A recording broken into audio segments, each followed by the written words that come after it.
Hola compañeras, ¿cómo están? Quise tener este pequeño espacio para hablar un poco sobre los ejemplos de factores y sesgos cognitivos, los cuales pues igual se agrupan en tres categorías, las cuales son preferencias, creencias y el procesamiento de la información.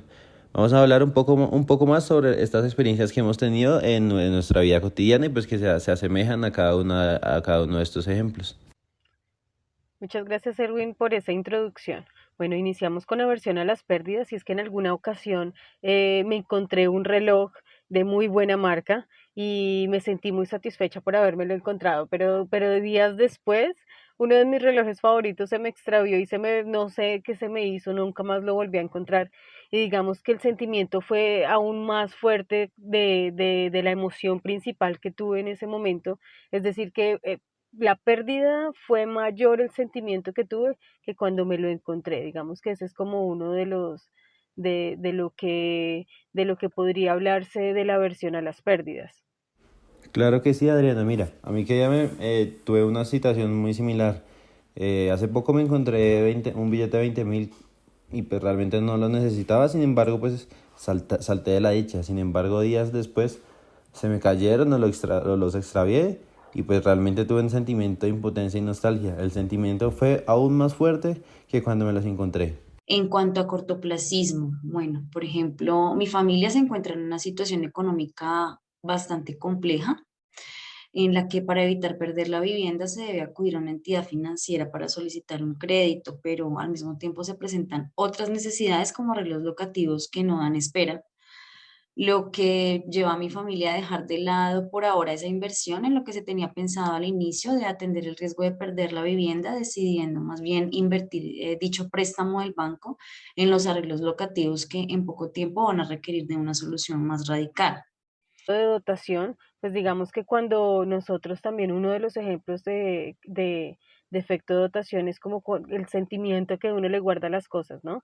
Y es que nosotros compramos hace poco tiempo, digo yo, 2 años, un carro, es marca Volkswagen, digamos que lo compramos en 22 millones, pero si nos lo preguntan ahorita, mi esposo y a mí, nosotros lo venderíamos mínimo en unos 35.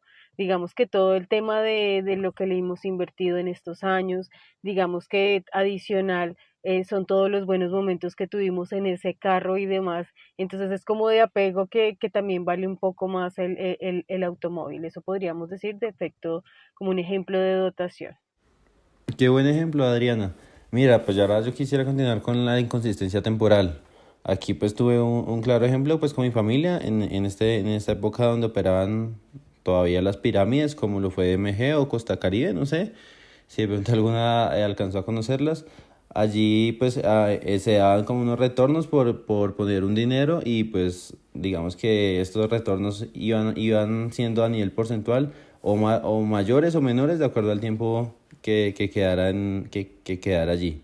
Listo, pues muchas personas que pensaron en su economía presente, pues prefirieron disminuir el riesgo de perder el dinero y disminuir los índices de retorno. Y en cambio otras personas que sí prefirieron aumentar estos retornos y dejar el dinero por mucho más tiempo. Pero pues en ese caso mi familia realmente pensó en el presente y retiró el dinero pensando ante todo en la seguridad y en el presente. En cuanto a las normas sociales, nos centramos en las normas de cómo se comporta la gente y cómo se debería comportar según lo establecido de manera formal. Aquí, por ejemplo, recordamos la época de la pandemia, donde la norma era el resguardo y el poco contacto social, lo que generó que la gente se comportara quedándose en sus hogares cumpliendo con esas recomendaciones sugeridas a causa de la emergencia sanitaria. En cuanto a las creencias en disponibilidad, por ejemplo, el año pasado nos negamos a ir a San Andrés teniendo en cuenta el clima que se estaba presentando por esas épocas, donde inmediatamente se nos viene a la mente que puede pasar un ciclón o un tsunami, por lo que habíamos visto en las noticias. De otro lado también tenemos la reciprocidad. Digamos que uno de los ejemplos más efectivos es cuando le cambio el turno a mis compañeros de trabajo. A veces pues digamos que el turno de la noche no les gusta mucho y pues digamos que me piden el favor de cambiarlo y sé que en futuras ocasiones me van a hacer igualmente el favor. A eso se le llamaría como tal la reciprocidad como ejemplo en este caso. ¿Saben, chicas? Esto me recuerda un poco sobre el sesgo del status quo a una experiencia que tuve en el trabajo. Cuando nos llegó pandemia, pues en los procesos de selección hubo un cambio en la manera de hacer las entrevistas. Claro, pasamos de la presencialidad a la virtualidad, donde veníamos de hacer las mismas con, pues de la manera que siempre se ha hecho, ¿verdad? Sin embargo, habían algunos líderes, algunas personas encargadas del área que les parecía que este proceso, eh, digamos que se perdía un poco de la formalidad, un poco de los resultados que se llegaban a obtener en la presencialidad. Sin embargo, pues igual, debido al ambiente y a todas las situaciones o circunstancias que se dieron, pues igual sí o sí se realizaron virtuales y pues esto fue como una manera en el que se cambió como el punto en el que se percibe, en el que se hacen las cosas, por decirlo así. En cuanto a heurística de representatividad, por ejemplo, compré unos zapatos que no eran de marca, pero eran muy costosos y pensé que por ser tan costosos iban a ser muy buenos, tenían mucha calidad, pero sin embargo, en menos de 3 meses se me dañaron y no los pude volver a utilizar.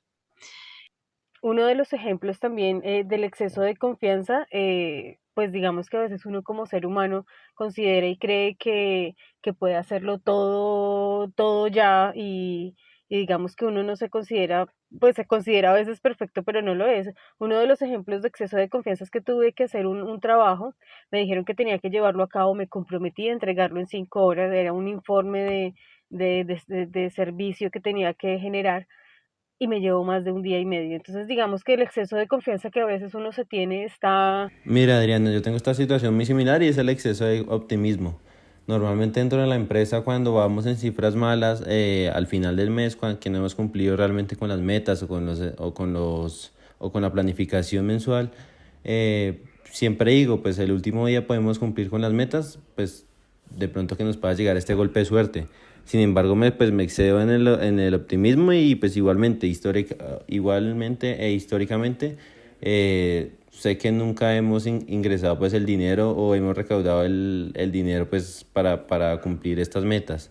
Pues también creo que este es un claro ejemplo, un buen ejemplo para el exceso de optimismo. Bueno, y aquí ya pasamos un poco sobre este procesamiento de información. Y pues aquí pasamos con los factores que incomodan. Realmente hace unos años tuve una situación problemática con mi familia, en donde posiblemente había una pérdida de nuestra vivienda y pues pasamos a un proceso jurídico para pues impedir que esto sucediera. El abogado pues emitió un documento donde estaba redactado con algunas palabras muy técnicas y pues realmente para nosotros era pues difícil interpretar la información y pues tomar una decisión pues de manera colectiva. De esta manera entonces pues el abogado pues se vio obligado a replantear el texto donde fuera un poco más claro, donde la información o las palabras que usaran fueran un poco más cotidianas a lo que nosotros conocemos para poder explicarlo a nuestro grupo y pues así poder tener una decisión. En cuanto a la teoría del proceso dual, en alguna oportunidad en un debate académico, un grupo de compañeros debían argumentar un tema propuesto defendiendo su postura. Uno de ellos realiza su participación desde sus experiencias previas con una mirada subjetiva del tema, sin analizar a profundidad las ideas que intentaba desarrollar. Luego, en mi grupo de compañeros surgió un planteamiento más riguroso, analizado a partir de los materiales abordados previamente, en donde se tuvo en cuenta los argumentos que sustentaban la participación, este sí con más efectividad, obteniendo como resultado una explicación acertada de la temática. Cedo la palabra a mis compañeros. Bueno, acá ya continuamos con la prominencia, entonces aquí es como un poco más sobre el enfoque que le damos a los distintos estímulos. Entonces, pues normalmente me pasa es que en reuniones familiares el tema de conversación pues está entre todos los miembros de mi familia, pero en algunas ocasiones pues digamos que cerramos un poco más los grupos en grupos más pequeños y empezamos a hablar de pronto de parejas o de pronto con otras tres personas, por decirlo así.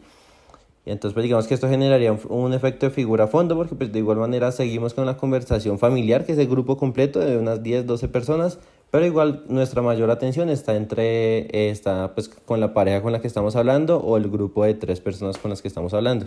Listo, y ya por último terminamos con la sobrecarga cognitiva. Hace recuerdos cuando voy manejando, pues voy pensando en cómo va a estar mi día. Igualmente también voy escuchando la radio y las noticias y pues voy manejando. Entonces digamos que hay veces que no siempre todo funciona bien, o a veces planifico mal mi día, o realmente no presto mucha atención al tráfico o a las noticias. Entonces digamos que este es un claro ejemplo. Muchas gracias, Erwin, por esa introducción.